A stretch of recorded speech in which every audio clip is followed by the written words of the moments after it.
ಸಖತ್ ಖುಷಿ ಆಯ್ತು. ಯಾಕಂದ್ರೆ ನಮ್ಮ ಸ್ಟೇಜ್ ಮೇಲೆ ವೀಕು ಅನುಶ್ರೇಖ ಸಖತ್ ಪೀಕು ಅವ್ರ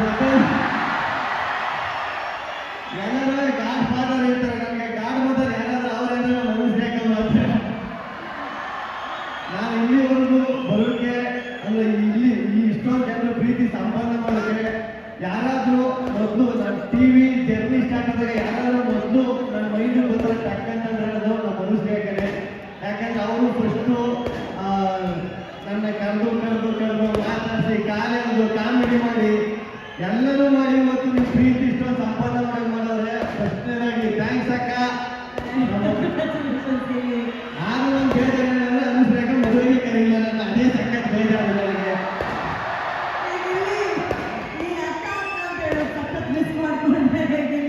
ಬಟ್ ಒಂದು ವಿಷಯ ಅಪ್ಪು ಸರ್ ಯಾವಾಗಲೂ ಒಂದು ಮಾತಲ್ಲೇ ಹೇಳಿದ್ದಾರೆ, ಯೋಗವು ಒಮ್ಮೆ ಬರುವುದು ನಮಗೆ, ಯೋಗ್ಯತೆ ಒಂದೇ ಉಳಿಯುವುದು ಕೊನೆಗೆ. ಸೊ ನಿನ್ನ ಗೆಲುವು ನಿನ್ನ ಯೋಗ್ಯತೆಯಿಂದ ಗೆಲ್ಲಿ, ಆಮೇಲೆ ಅವ್ರು ಹಾಕಿರುವಂತಹ ಓಟ್ಗಳಿಂದ ಅಷ್ಟೊತ್ತಿಂದ ನಿಮಗೋಸ್ಕರ ಕಾಯ್ತಾ ಇದ್ದಾರೆ. ಅಷ್ಟು ಗಿಲ್ಲಿ ಸ್ಟೈಲಲ್ಲೇ ಒಂದು ಮಾತು.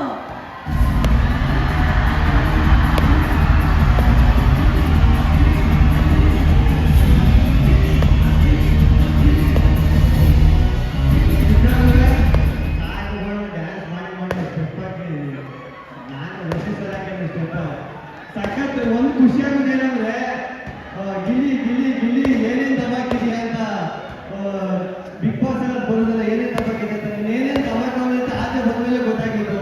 ಇಷ್ಟೊಂದು ಪ್ರೀತಿ ಇಷ್ಟೊಂದೆಲ್ಲ ದಬಾಕಿದ್ದೀನಿ ಅಂತ. ನಾನು ಅನುಶ್ರೇಖ ಸ್ಟೇಜಲ್ಲಿ ಒಂದು ಡೈಲಾಗ್ ಹೇಳಿದೆ, ಕಷ್ಟಪಟ್ಟು SSLC ಪಾಸ್ ಮಾಡಿ ಬೆಂಗಳೂರಿಗೆ ಬರೋಕ್ಕೆ ಅಪ್ಪ ಅಮ್ಮ ಸಂಬಂಧಿಕರನ್ನ ಫೇಸ್ ಮಾಡಿ ಬೆಂಗಳೂರಿಗೆ ಬಂದು ಬಾಡಿಗೆ ಕಟ್ಟಕ್ಕೆ ಒದ್ದಾಡಿ ಆಮೇಲೆ ಗುದ್ದಾಡಿ ಓಡಿ ಸೋಯಿಗೆ ರನ್ ಮಾಡ್ತಾ ಕೊನೆಗೆ ಬಿಗ್ ಬಾಸ್ ಅಲ್ಲಿ ವಿನ್ ಆಗಿದ್ದೀನಿ. ಅದಕ್ಕೆಲ್ಲ ನನ್ನ ಪ್ರೀತಿ ಪ್ರೋತ್ಸಾಹ ಇದೇ ಆಶೀರ್ವಾದ. ನನಗೆ ಒಂದು ಡೌಟ್ ಏನಂದ್ರೆ ಎಲ್ಲ ಕಡೆಯವರು ಬರೀ ಗಂಡ್ಮಕ್ಳೇ ಸೌಂಡ್ ಮಾಡ್ತಾ ಇರ್ತಾರೆ, ಹೆಣ್ಮಕ್ಳೇ ಸೌಂಡ್ ಮಾಡೋದು. ಅದೇ ನನಗೆ ಗಾಳಿ. ಈಗ ನೋಡಿ ನಮ್ಮ ಗಂಡ್ಮಕ್ಳ ಇದು ಸೌಂಡು, ಹೆಣ್ಮಕ್ಳ ಇದು ಸೂಟೇ ಇಲ್ಲ. ಮುಂದೆ ಮುಂದೆ ಒಂದು 4-5 ಜನ ಕೂತ್ಬಿಟ್ಟವ್ರೆ, ಇವ್ರು ಬಿಟ್ಟು ಯಾರು ಸೌಂಡ್ ಮಾಡ್ತಾ ಇಲ್ಲ. ಆದ್ರೆ ಏಕೆ ನಮ್ಮ ಗಂಡ್ಮಕ್ಳನ್ನೇ ಗ್ರೇಟು, ಯಾಕೆ ನಮ್ಮ ಗಂಡ್ಮಕ್ಳಿಗೆ ನಾನು ಜಾಸ್ತಿ ಸಪೋರ್ಟ್ ಮಾಡ್ತಾ ಇದ್ದೆ ನೋಡ್ರಿ. ಹೆಣ್ಮಕ್ಳೆಲ್ಲ ಕೂತ್ಕೊಂಡು ಅಂದ್ಬಿಟ್ಟು ಎಲ್ಲ ಸೇರಿ ಕುತ್ಕೊಂಡ್ಬಿಟ್ಟು ಪಾಪ ಗಂಡ್ಮಕ್ಳು ಹೆಂಗ್ ನಿಂತವ್ರೆ ಆ ಕಡೆ ಸೈಡ್ ತ್ಯಾಗ ಮಾಡಿದ್ರು.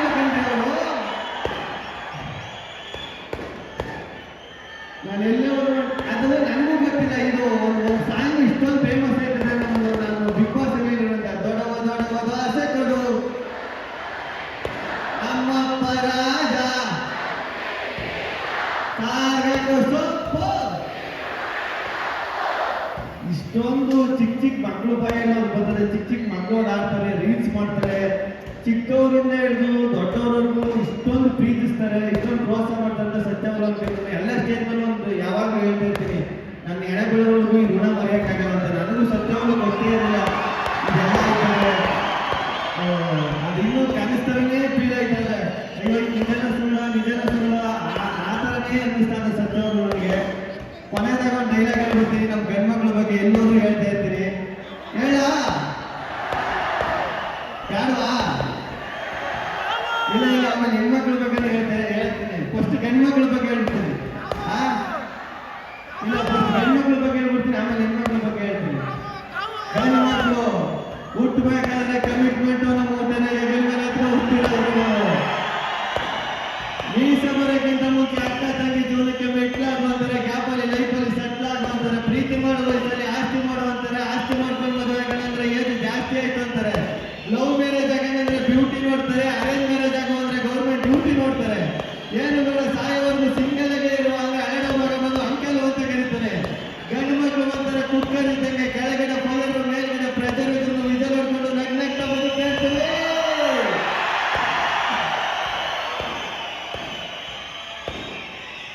ಸಖತ್ ಖುಷಿ ಆಯ್ತು ಕನಕೋತ್ಸವಕ್ಕೆ ಇದೇ ಫಸ್ಟ್ ಬಂದಿದ್ದು. ಎಲ್ಲೋದ್ರೂ ಒಂದು ಡೈಲಾಗ್ ಹೇಳ್ತಾ ಇರ್ತೀನಿ, ಮೊನ್ನೆ ಡೈಲಾಗ್ ಹೇಳಿದೆ, ಟಕರ ಟಂಪೇಟು ನಮ್ಮ ಕನಕಪುರ ಜನ ಯಾವತ್ತಿದ್ರು ಅಲ್ಟಿಮೇಟು.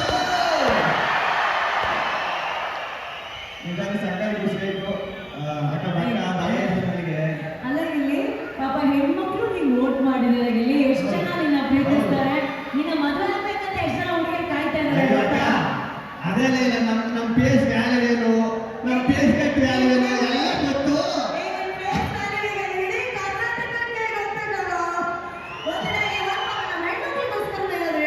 ನಾನು ಅದ ಮುಂಚೆ ಹೇಳ್ತೀನಿಲ್ಲ, ನಾನು ಯಾವಾಗಲೂ ಹೇಳ್ತೀನಿ, ಹೆಣ್ಮಕ್ಳು ಹುಟ್ಟಿದ್ರು ಯಾರು ತಲೆ ಕೆಡಿಸ್ಕೋಬೇಡ್ರಿ. ಹೆಣ್ಮಕ್ಳು ಅಂದ್ರೆ ಟೆನ್ಷನ್ ಅಲ್ಲ, ಟೆನ್ಷನ್ಗೆ ಸಮ. ಅವ್ರು ಯಾವತ್ತಿದ್ರು ಗ್ರೇಟ್ ಅಂತ. ಅಕ್ಕ ಅಕ್ಕ ಖುಷಿ ಐತೆ. ಮತ್ತೆ ಸುಮಾರು ದಿನ ಆಯ್ತು ಸಿಕ್ಕಿ, ಏನೇನಾಗಿ ಸಮಾಚಾರ? ನನಗೆ ಬಹಳ ಖುಷಿ ಆಯ್ತು ಗಿಲ್ಲಿ. ಅಕ್ಕ ನಾವು ಯಾವಾಗಲೂ ಅನ್ಕೊಂತಿದ್ವಿ, ಎಲ್ಲ ಕಡೆ ನಮ್ಮ ಶೋಲಿ ಗಿಲ್ಲಿ ಬಂದಾಗೆಲ್ಲ ಅನ್ಕೊಂತಾ ಇದ್ವಿ, ಗಿಲ್ಲಿ ನಿಜವಾಗ್ಲೂ ಕನ್ನಡಿಗರ ಮನಸ್ಸನ್ನ ಗೆಲ್ತಾರೆ ಅಂತ. ಕನ್ನಡದ ಒಂದು ಶೋನ ಕೂಡ ಗೆದ್ದು ಇವತ್ತು ಇಷ್ಟು ಜನ ಮನಸ್ಸು ಗೆದ್ದಿದ್ದಾರೆ ಅಂದ್ರೆ ಅದು ನಿಜವಾಗ್ಲೂ ಗಿಲ್ಲಿಯ ಸಂಪಾದನೆ. ಒಂದು ದೊಡ್ಡ ಚಪ್ಪಾಳೆ ಬರಬೇಕು ಗಿಲ್ಲಿಗೆ. ಗಿಲ್ಲಿ ನಗಿಸಿ, ಪ್ರಾಪರ್ಟಿ ಕಾಮಿಡಿ ಮಾಡಿ, ಪಂಚ್ ಡೈಲಾಗ್ ಹೊಡೆದು, ಆಗಾಗ ಮಿಮಿಕ್ರಿ ಮಾಡಿ, ಆಗಾಗ ಹಾಡು ಹೇಳಿ, ಅದೆಲ್ಲ ಒಂದ್ ಕಡೆ. ಬದುಕಿದ್ರೆ ಸರಳತೆಯನ್ನ ಹೇಗೆ ಬದುಕೋದು ಒಂದು ಶೋಲಿ ಅಂತ ತೋರಿಸಿದಂಥವ್ರು ನೀನು. ಸೊ ಈಗ ಹೇಗೆ ಅನಿಸ್ತಿದೆ ಆಚೆ ಬಂದ ಮೇಲೆ, ಈ ಪ್ರೀತಿ ಅಭಿಮಾನ ಕಂಡ್ಮೇಲೆ? ಇದು ತುಂಬಾ ದೊಡ್ಡ ಜವಾಬ್ದಾರಿ ಅನಿಸ್ತಿದೆ, ಹೆಂಗ್ ಅನಿಸ್ತಿದೆ? ಅದೇ ಅಕ್ಕ, ನನಗೆ ಇನ್ನೂ ಏನ್ ಹಿಂಗ್ ದಚಕಾಯ್ತದಲ್ಲ ನನ್ನ ಲೈಫಲ್ಲಿ ಅಂತಾನೆ ಗೊತ್ತಾಯ್ತಾರ. ಏನಾಯ್ತದೆ ಅಂತ? ದಚಕಾಯ್ತದೆ ಅಂತ ಅದು ನಮ್ಗೆ ಹುಡುಗರು ಗೊತ್ತಿರ್ತದೆ. ಹುಡುಗರಿಗೆ ಆಚೆ ಬಂದ್ಮೇಲೆ ತಲೆನೇ ಕೆಟ್ಟಬಿಡೈತೆ. ಇಷ್ಟೊಂದು ಪ್ರೀತಿ, ಇಷ್ಟೊಂದು ಕೊಡೋದಿಗೆ ನಿಜನ ಕನಸ, ಇನ್ನೂ ಅದರಲ್ಲೇ ಅವನಿಗೆ ಸತ್ಯವನು ಸಹಿತ ಬಿಡೈತೆ. ನನಗೆ ಸತ್ಯವಲ್ಲವೇ ಆದ್ರೆ ಅದು ನೋಡ್ತಾ ಅದು ಇದು ಭಯನೇ ಜಾಸ್ತಿ ಆಗ್ತಿರ್ತದೆ. ಅಯ್ಯಯ್ಯೋ ಏನಪ್ಪ, ನನಗೆ ಧ್ಯಾನ ಮಾಡೋ ಇನ್ನೂ ಪಳ್ಕೊಳಂಗೆ ಆಡ್ಕೊಂಡು ಸುಮ್ಮನೆ ಊರಲ್ಲಿ ಅಲ್ಲಿ ಇಟ್ಟಾಡ್ಕೊಂಡಿದ್ದು ಅವನ್ನ ಕರೆದು ನಿಲ್ಲಿಸ್ಬಿಟ್ಟು ಇಷ್ಟೊಂದು ಪ್ರೀತಿ ಇದೆಲ್ಲ ಬಂದ್ಬಿಟ್ಟು ಏನಪ್ಪ ಮಾಡೋದಿದೆ, ಎಲ್ಲ ಹೆಂಗಪ್ಪ ಹೆಂಗ ಮಾಡೋದು ಅಂತ ತಲೆ ಕೆಟ್ಟಬಿಟ್ಟು ಒಂದೊಂದ್ಸತಿ. ಅದಕ್ಕಿಂತ ಹೆಚ್ಚಿಗೆ ಅಪ್ಪ ಇಷ್ಟೊಂದು ಪ್ರೀತಿ ಪ್ರೋತ್ಸಾಹ ಸಿಕ್ಕೈತಲ್ಲ, ಈ ಜನ್ಮಕ್ಕೆ ಇಷ್ಟು ಬಿಟ್ರಿ ಇನ್ನೇನು ಬೇಡಪ್ಪ, ಈ ಜನ್ಮಕ್ಕೆ ಇಷ್ಟು ಸಾಕು ಅನಿಸ್ತದೆ, ಇದನ್ನ ಕೊನೆವರೆಗೂ ಉಳಿಸ್ಕೊತೀನಿ ಅದೊಂದಕ್ಕೆ ಅಂತೂ ಯಾವಾಗಲೂ ಆಯ್ತು.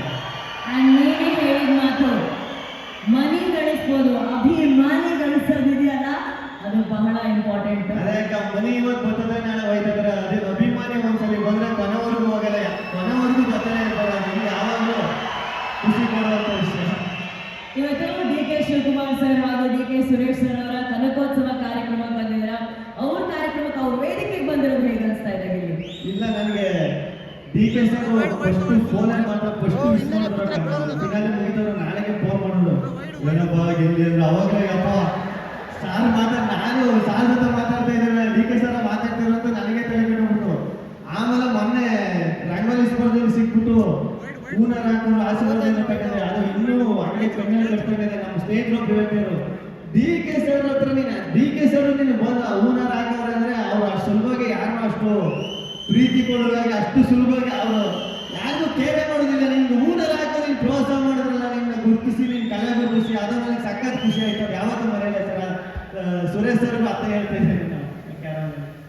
ಇಲ್ಲಿ ಈಗ ನಿಮ್ಮ ಒಳಗಡೆ ಇದ್ದಂತ ಸಿಂಗರ್ ಇನ್ನ ಇದಾರ, ಬಿಟ್ಬಿಟ್ರ ಸಿಂಗರ್? ಆ ಸಿಂಗರ್ ಸತ್ತಿ ಸಮಾಧಿ ಕಟ್ಟಿ ಮ್ಯಾಲ ಗಿಡ ನೆಟ್ಟಿ ಗಿಡ ಮರ ಆಗಿ ಕಾಯಿ ಬಿಡ್ತಾರೆ ಗುಡಕ್ಕಾಗಲಿ. ಅಲ್ಲ, ನಮ್ಮ ಕನಕಪುರ ಜನರಿಗೋಸ್ಕರ ಒಂದೆರಡು ಸಾಲ ಯಾರು ಹಾಡು ಮಾಡ್ತೀರಾ? ಕೃಷ್ಣ ಸಂಗ ಬರಗಾಲ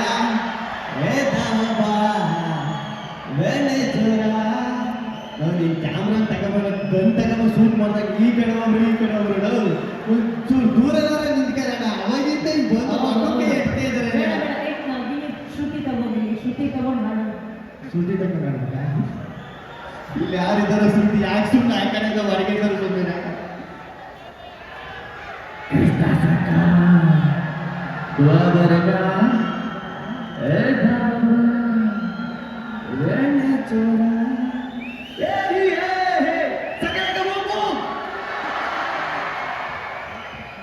ನೆಕ್ಸ್ಟ್ ಫ್ಯೂಚರ್ ಪ್ಲಾನ್ಸ್ ಏನು ಗಿಲ್ಲಿ ನಿಮ್ದು? ಫ್ಯೂಚರ್ ಪ್ಲಾನ್ಸ್ ಏನಿಲ್ಲ, ಹಿಂಗೆ ಸಿನಿಮಾ ಮಾಡ್ಕೊಂಡು ನಿಮ್ಮ ಆಶೀರ್ವಾದ ತಗೊಂಡು ಮುಂದುವರಿಯುವಂತ ಅಷ್ಟೇ. ಗಿಲ್ಲಿಯಲ್ಲಿ ಒಬ್ಬ ಒಳ್ಳೆ ಡೈರೆಕ್ಟರ್ ಇದ್ದಾರೆ. ಆ ಡೈರೆಕ್ಟರ್ ಮೂಲಕ ಒಂದು ಸಿನಿಮಾ ನೋಡೋ ಒಂದು ಆಸೆ. ಗಿಲ್ಲಿ ಏನಾದರೂ ಸಿನಿಮಾ ತೆಗೆದ್ರೆ ನೀವೆಲ್ಲ ನೋಡ್ತೀರಾ? ಇನ್ನೇನು ಗಿಲ್ಲಿ? ಇದೇ ಮತ್ತೆ ನಾನೇನಾದ್ರು ಹೇಳಿದ್ರೆ ಆ ಸಿನಿಮಾ ಮಾಡೋದು ನೀವೆಲ್ಲ ನೋಡ್ತೀರಾ ಅಂದ್ರೆ ಮೈಂಡ್ ವಾಯ್ಸ್ ಏನಿರ್ತದೆ ಗೊತ್ತಾಕ? ದೊಡ್ಡ ನಿಮ್ಮ ಅಪ್ಪಿಕೊಟ್ಟಾನ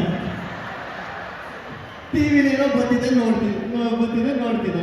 ನೀನ್ ಮಾಡಿರೋ ನಲ್ಲಿ ಮೂಳೆನೇ ಮಿಲಿಯನ್ ಗಟ್ಟೆ ಜನ ನೋಡಿದರೆ, ನೀನ್ ಗಿಲ್ಲಿ ಮಾಡೋ ಸಿನಿಮಾ ನೋಡ್ತಾ ಇರ್ತಾರ.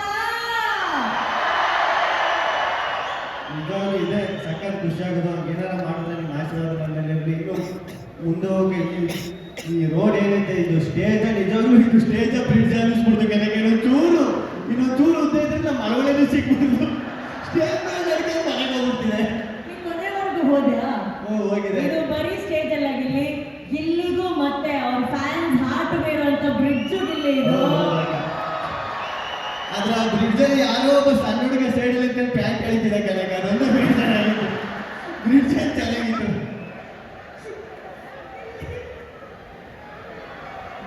ಹಾ,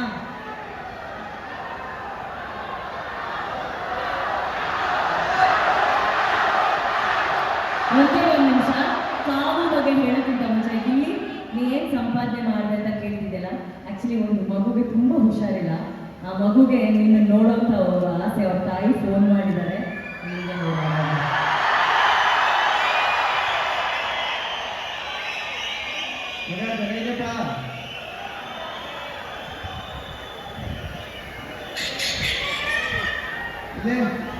ಅಪ್ಪು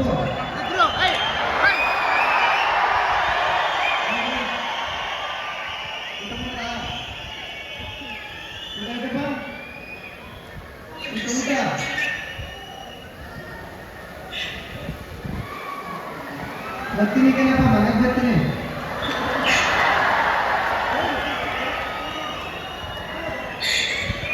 ಅಮ್ಮ ಬರ್ತೀನಿ, ಮನೆಗೆ ಬರ್ತೀನಿ. ಮಗ ನೋಡಿ ಬರ್ತೀನಿ.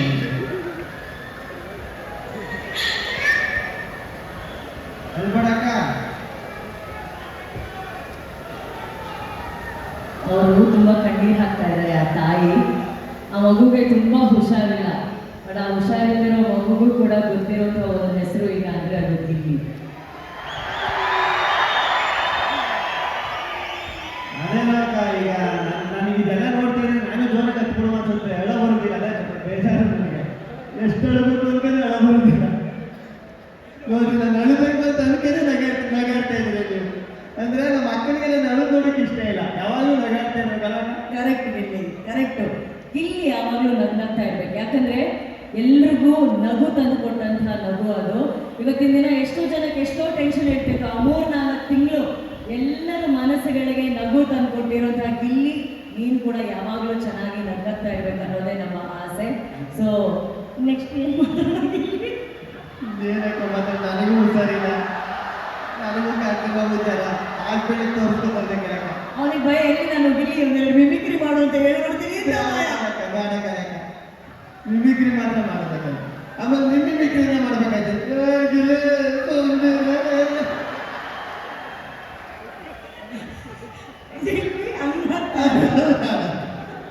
ಓಕೆ, ಕಿಶೋರ್ ಸರ್, ನಿನ್ ಫೇವ್ರೆಟ್ ಕಿಶೋರ್ ಸರ್.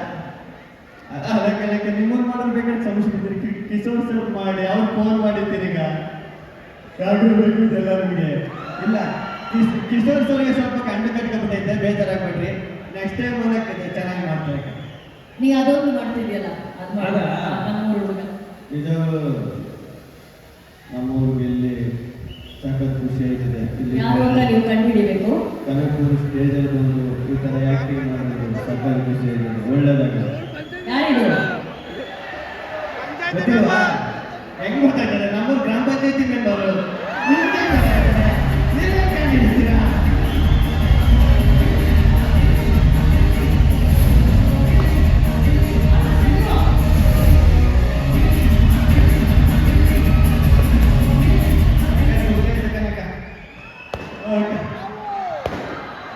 ಈಗ ನಮ್ಮ ನೆಚ್ಚಿನ ಗಿಲ್ಲಿಗೆ ಒಂದು ಪ್ರೀತಿಯ ಸನ್ಮಾನ. ಗಿಲ್ಲಿ ಒಂಚೂರು ಮುಂದೆ ಮಾಡಿ, ಲೈಫಲ್ಲಿ ಇಷ್ಟು ಮುಂದೆ ಬಂದಿದೆ ಅಂತ. ಲೈಫಲ್ಲಿ ತುಂಬಾ ನೀವು ಮುಂದೆ ಕಳಿಸ್ಬಿಟ್ಟಿದ್ದೀರಾ ಕನಕ. ಸನ್ಮಾನ್ಯ ಡಿ ಕೆ ಶಿವಕುಮಾರ್ ಅವರು ಪೀಠ ಹಾಕಿ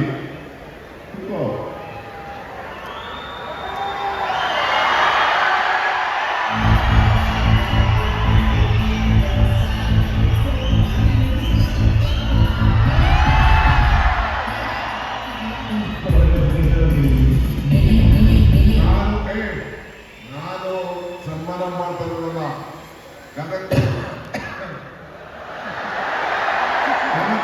ಕನಕಪುರದ ಎಲ್ಲ ಜನ, ಕನಕೋತ್ಸವದ ಎಲ್ಲ ಪಾಲ್ದಾರರು, ಪುಟಾಣಿ ಮಕ್ಕಳಿಂದ ಹಿರಿಯರು, ಎಲ್ಲ ಸೋದರರು, ಯುವಕರು, ಅಣ್ಣಂದಿರು, ತಾಯಂದಿರು ಎಲ್ಲ ಸೇರಿ ಇನ್ನು ಸನ್ಮಾನ ಮಾಡ್ತಾ ಇದ್ದಾರೆ.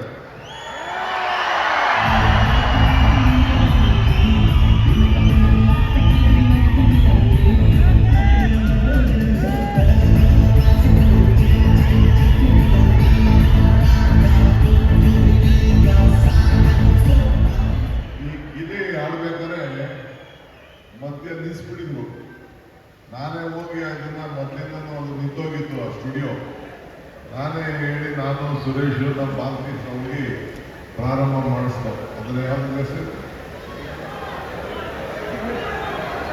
ಜಾಲಿವುಡ್.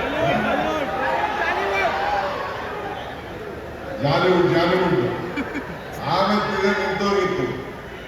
ಆಮೇಲೆ ಸುದೀಪ್ ಫೋನ್ ಮಾಡ್ದ ನಾವು ಅಂತ ತಕ್ಷಣ DC-ಗೆ ಓಪನ್ ಮಾಡಿದೆ. ಸದ್ಯ ಹುಡುಗ ಹಳ್ಳಿ ಪ್ರತಿಭೆ ಇರಂತ ನಮ್ಮ ಹುಡುಗರು ಬೆಳಿಬೇಕು ಅನ್ನೋದೇ ಈ ಕನಕೋತ್ಸವದ ಕನಕದ ಉತ್ಸವದ ಗುರಿ. ನೀವು ಕೂಡ ಇದಾಗಬೇಕು. ಸ್ವಾಮೀಜಿ ದಯವಿಟ್ಟು ಬಂದು ಒಂದು ಆಶೀರ್ವಾದ ಮಾಡಿ ನಮ್ಮ ಹುಡುಗರಿಗೆ. ಈಗ ಇರಬೇಕು ವಚನ ಸ್ವಾಮೀಜಿಯವರು ಆಶೀರ್ವಾದ ಮಾಡಿ ಅವರು ಬರಬೇಕಾಗಿತ್ತು. ಅವರು ಬರ್ತೀನಿ ಅಂತ ಹೇಳಿದ್ರು. ಅವರು ಕೊಯಮತ್ತೂರಲ್ಲಿ CCL ಕ್ರಿಕೆಟ್ ಆಡ್ತಾ ಇದ್ದಾರೆ. ಸೋತ್ರೆ ಬರ್ತೀನಿ ಸ್ಟೇಜ್ಗೆ ಅಂತ ಹೇಳಿದ್ರು. ಅವರು ಗೆದ್ದುಬಿಟ್ಟಿದ್ದಾರೆ. ನಾಳೆ ಫೈನಲ್ಸ್ ಇದೆ, ಹಾಗಾಗಿ ಅವರು ಬರಲಿಲ್ಲ.